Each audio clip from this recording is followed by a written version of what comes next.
सभी का जो जीवन है दीर्घायु हो, किसी को किसी प्रकार का रोग ना हो, किसी को किसी प्रकार का दुख ना हो, अकाल मृत्यु किसी की ना हो और सभी जो पेड़ हैं वो फल से लदे हुए हों, समय पर वर्षा हो और जो हवा चले वो मनमोहक हो। इस प्रकार के दृश्य की यदि हम कल्पना करें तो वो हमें प्राप्त होता है राम राज्य में। जी हाँ, जिन विशेषताओं की मैं बात करता हूँ वो बताई गई हैं रामायण में, और रामायण में इन सभी विशेषताएं वाले राज्य को ही राम राज्य कहा गया है। तो क्या रामायण का जो राम राज्य था वो वापस से हमें हमारे प्रधानमंत्री मोदी के नेतृत्व में प्राप्त हो पाएगा? उसी के बारे में हम आज के एपिसोड में बात करेंगे। यदि हम राम राज्य की बात करें तो राम राज्य के बारे में वर्णन एक हमारी धार्मिक पुस्तक जिसे वाल्मीकि रामायण के नाम से जाना जाता है, इस वाल्मीकि रामायण में राम के जीवन की विभिन्न घटनाओं को विभिन्न कांडों के माध्यम से दर्शाया गया है, बताया गया है। उसी में से एक अंतिम कांड या अंतिम अध्याय जो है उसे जाना जाता है वाल्मीकि रामायण में आखिरी कांड, अंतिम कांड या युद्ध कांड के रूप में। और युद्ध कांड के 128वें चैप्टर में बात की गई है कि किस प्रकार से रावण को हराने के पश्चात श्री राम ने राम राज्य की भारत में स्थापना की थी, जिसमें सभी लोग अपना जीवन जो है बड़ी खुशी से और बड़े सुख के साथ में व्यतीत करते थे। उस राम राज्य की जो विशेषताएं बताई गई हैं वो रामायण के आखिरी कांड अर्थात युद्ध कांड के चैप्टर 128 में बताई गई हैं। और इस चैप्टर 128 में राम राज्य की विशेषताओं को दर्शाने के लिए विभिन्न श्लोकों का प्रयोग किया गया है। तो इस प्रकार से अंतिम कांड में एक तो ये बताया गया है कि किस प्रकार से राम जो है राजा बनते हैं और उनके राजा बनने के दौरान राम राज्य की भारत में स्थापना होती है।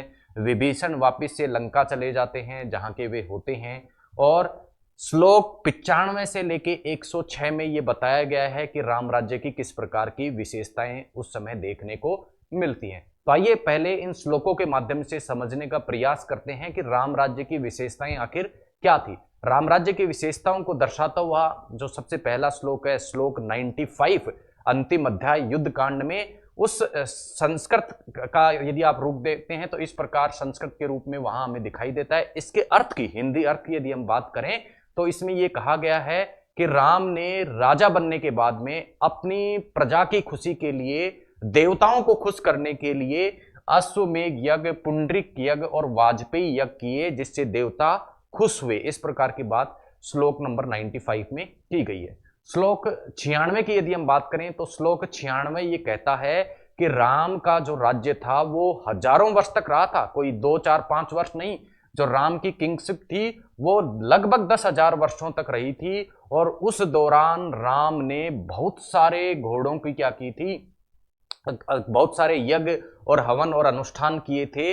इस प्रकार के बात श्लोक नंबर 96 में कही गई है कि राम का जो राज्य है वो कोई 2, 4, 5 वर्षों का शासन नहीं था, लगभग 10,000 वर्षों तक राम ने राम राज्य के रूप में राज्य को चलाया था। श्लोक नंबर 99 की यदि हम बात करें तो ये बताया गया है कि राम राज्य जब स्थापित हुआ था राम के नेतृत्व में, तब जंगली जानवरों का किसी प्रकार का डर नहीं था, किसी प्रकार की बीमारी का डर नहीं था, यानी कोई भी व्यक्ति बीमार नहीं होता था, जंगली जानवर किसी पर हमला नहीं करते थे। इस प्रकार की बात श्लोक 99 में राम राज्य की विशेषताएं बताते हुए कहा गया है। इसी तरह श्लोक 100 जो है, श्लोक नंबर 100 जो है अंतिम कांड का, युद्ध कांड का, उसमें यह बताया गया है कि राम राज्य में ना तो चोरी का डर था, ना डकैती का डर था। साथ ही साथ ये भी कहा गया है कि राम राज्य की एक विशेषता थी कि बूढ़ों को, कभी भी बूढ़ों को जवानों का अंतिम संस्कार नहीं करना पड़ता था, यानी कोई भी व्यक्ति अकाल मृत्यु उस समय नहीं मरता था। श्लोक 102 की बात करें तो श्लोक 102 में यह बताया गया है कि व्यक्ति दीर्घायु को प्राप्त होते थे। जीवन काल जो था वो हजारों साल था, यानी जीवन प्रत्याशा 1000 साल के लगभग थी। और उन 1000 साल में भी कोई भी व्यक्ति क्या नहीं होता था, बीमार नहीं होता था, उसको अपने जीवन में किसी प्रकार के दुखों का सामना नहीं करना पड़ता था। आगे के श्लोकों की यदि बात करें तो श्लोक 104 ये कहता है कि राम राज्य में जितने भी पेड़ थे उन पर हमेशा फल लगे हुए रहते थे, बादल समय पर बरसात करते थे, यानी जल की किसी प्रकार की कमी नहीं थी, और जो हवाएं चलती थी वो भी बड़ी मधुर थी, बड़ी ही मनमोहक थी। इस प्रकार की कल्पना राम राज्य के लिए श्लोक 104 में की गई है। श्लोक 105 ये बताता है कि सामाजिक समरसता की स्थिति थी। 4 वर्ण उस समय प्रचलित थे, जो कि ब्राह्मण, क्षत्रिय, वैश्य और शूद्र थे। ये सभी अपने अपने कार्य बड़ी ही खुशी से और बिना किसी लालच के करते थे, यानी सामाजिक रूप से बड़ी ही समरसता की स्थिति थी। श्लोक 106 की यदि हम बात करें तो उसमें यह बताया गया है कि सभी लोगों के जो गुण थे वो अलग अलग थे, लेकिन विशेष प्रकार के गुण अलग अलग व्यक्तियों में मिलते थे, और इन गुणों के कारण ही सभी व्यक्ति सदाचारी होते थे और धर्म के अनुसार ही अपना आचरण करते थे।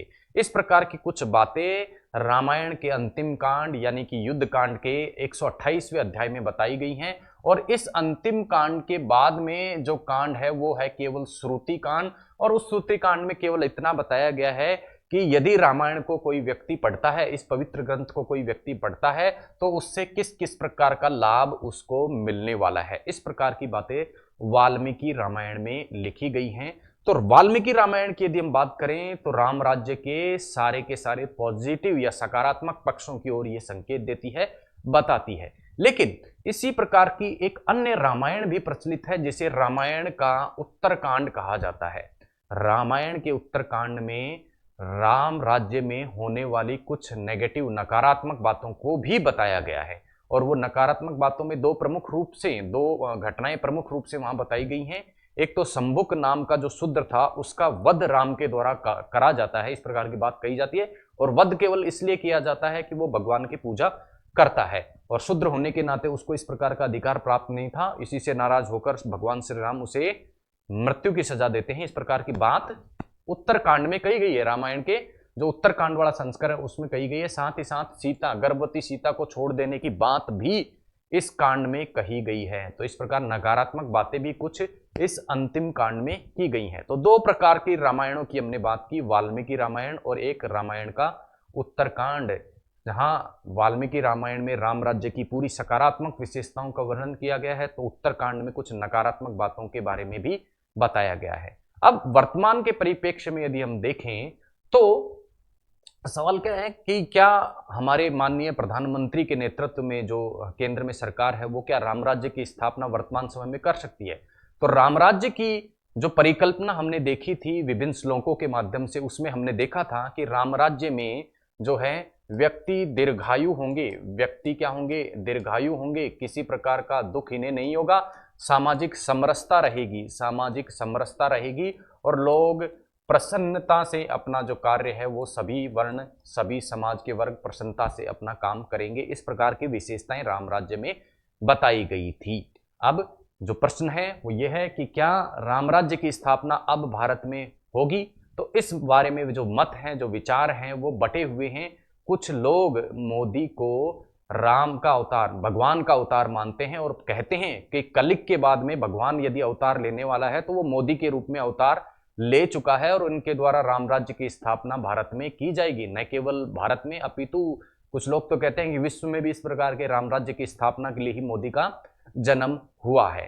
तो ये जो सारे के सारे लोग जो हैं उनका व्यू है वाल्मीकि रामायण में जिस प्रकार राम की विशेषताएं बताई गई हैं उसके बारे में, और इससे उलट पक्ष जो कि नकारात्मक बातों के बारे में बात करता है, वो रामायण का जो उत्तरकांड है उसके बारे में भी बात करता है कि मोदी जो हैं वो राम राज्य की स्थापना कर पाएंगे या नहीं कर पाएंगे। इस प्रकार की नकारात्मक बातें भी कुछ लोगों द्वारा कही जाती है। बहरहाल यदि हम परिस्थितियों को, आज की परिस्थितियों को हम देखें तो देखेंगे कि भारत तेजी से किस प्रकार से अपनी जीडीपी की वृद्धि करता जा रहा है। तो हम राम राज्य की तुलना आज की जो आर्थिक युग है उसके हिसाब से यदि राम राज्य की तुलना हम करते हैं तो आज के समय में यदि किसी देश में जीडीपी की वृद्धि होती है, इसका मतलब लोगों की आय में वृद्धि होती है, और आय में वृद्धि होने का तात्पर्य है कि व्यक्ति प्रसन्नतापूर्वक अपना जीवन क्या करेगा, व्यतीत करेगा।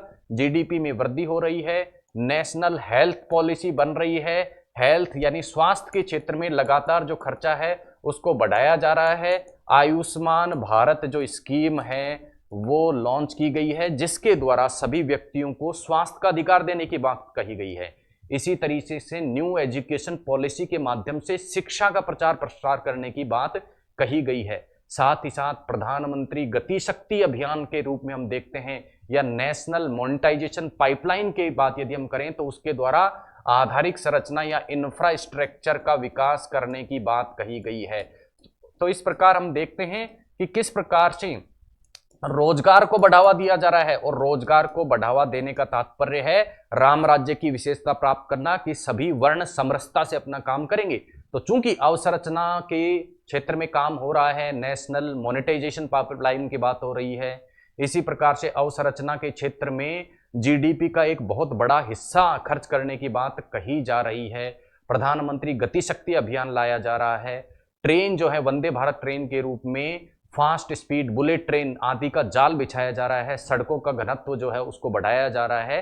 तो अवसंरचना में इस विकास के साथ ही रोजगार हमें देखने को मिलेगा, और रोजगार देखने को मिलेगा इसका मतलब राम राज्य की वो विशेषता हमें प्राप्त होने वाली है कि सभी व्यक्ति सभी वर्ग समाज में समरसता से अपना काम करें। जीडीपी ग्रोथ के साथ ही आयुष्मान भारत के साथ लोग दीर्घायु बने, इसके विषय में प्रयास किया जा रहा है। तो राम राज्य की एक अन्य व्यवस्था कि लोग दीर्घायु को प्राप्त करें, किसी प्रकार के रोग से ग्रसित नहीं रहें, जीवन प्रत्याशा उनकी बढ़े, अकाल मृत्यु को कोई प्राप्त नहीं हो, इस प्रकार के लिए इस प्रकार से एक्सीडेंट्स रोकने के लिए कानूनों में सुधार भी प्रधानमंत्री के द्वारा किया जा रहा है। तो सभी प्रकार के प्रयास किए जा रहे हैं कि राम राज्य की स्थिति को प्राप्त कर लिया जाए। लेकिन जीडीपी बढ़ाने के साथ ही साथ हम देखते हैं कि आजकल किसी देश की उन्नति का मापन एक अन्य इंडेक्स को भी बनाया जाता है, और वो इंडेक्स होता है ह्यूमन डेवलपमेंट इंडेक्स, जिसे HDI के नाम से जाना जाता है, और दूसरा होता है नेशनल हैप्पीनेस इंडेक्स। और ये निकटता के साथ संबंधित है राम राज्य से, राम राज्य के जो कॉन्सेप्ट थे उससे ये दोनों ही इंडेक्स, जिस इंडेक्सेस की बात वर्तमान समय में की जाती है, हमारे भारत के जो धार्मिक ग्रंथ हैं उनमें इनकी बात बहुत पहले कर दी जाती है, और श्लोकों के माध्यम से राम राज्य की विशेषता बताते हुए इस इंडेक्स के जो सभी अवयव हैं उनका वर्णन वहां पर कर दिया जाता है। कैसे कर दिया जाता है? क्योंकि ह्यूमन डेवलपमेंट इंडेक्स में क्या देखा जाता है कि व्यक्ति की जीवन प्रत्याशा जो है वो क्या होनी चाहिए, उच्च होनी चाहिए। व्यक्ति की आय क्या होनी चाहिए, प्रति व्यक्ति आय जो है वो अधिक होनी चाहिए, और व्यक्ति की शिक्षा की जो व्यवस्था है वो क्या होनी चाहिए, अच्छी होनी चाहिए। और ये सारी ही व्यवस्था राम राज्य के अंतर्गत अच्छी थी। तो यानी ह्यूमन डेवलपमेंट इंडेक्स उस समय भी राम राज्य में श्लोकों के माध्यम से लागू कर दिया गया था।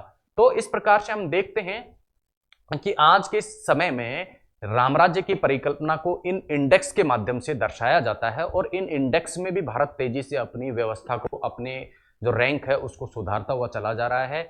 नेशनल हैप्पीनेस इंडेक्स की यदि हम बात करें तो लोग कितना खुश रहते हैं किसी कंट्री में, इसकी बात यहाँ पर की जाती है। इसमें भी भारत जो है अपनी रैंक को सुधारता हुआ चला जा रहा है। तो हम देखते हैं कि राम राज्य की स्थापना के लिए वर्तमान परिप्रेक्ष्य की यदि हम बात करें तो वर्तमान परिप्रेक्ष्य में राम राज्य की स्थापना का तात्पर्य है कि HDI इंडेक्स में जो स्थान है वो उच्च होना चाहिए, हैप्पीनेस इंडेक्स में स्थान उच्च होना चाहिए, इंफ्रास्ट्रक्चर में काम होना चाहिए जिससे लोगों को रोजगार मिले, रोजगार मिलेगा तो आय बढ़ेगी, और रोजगार और आय बढ़ने से स्वास्थ्य सेवाएं मिलेगी, हेल्थ की उनको सेवाएं मिलेंगी, और इसके लिए नेशनल हेल्थ पॉलिसी लाई जा रही है, नेशनल एजुकेशन पॉलिसी लाई जा रही है, जिसमें ज्यादा जीडीपी का खर्च करने की बात कही गई है हेल्थ और एजुकेशन सेक्टर में, जिससे कि राम राज्य की एक अन्य व्यवस्था जिसमें दीर्घायु लोगों के बताया गया है, लोगों को रोग रहित बताया गया है, उसकी प्राप्ति की बात भी कही जा रही है।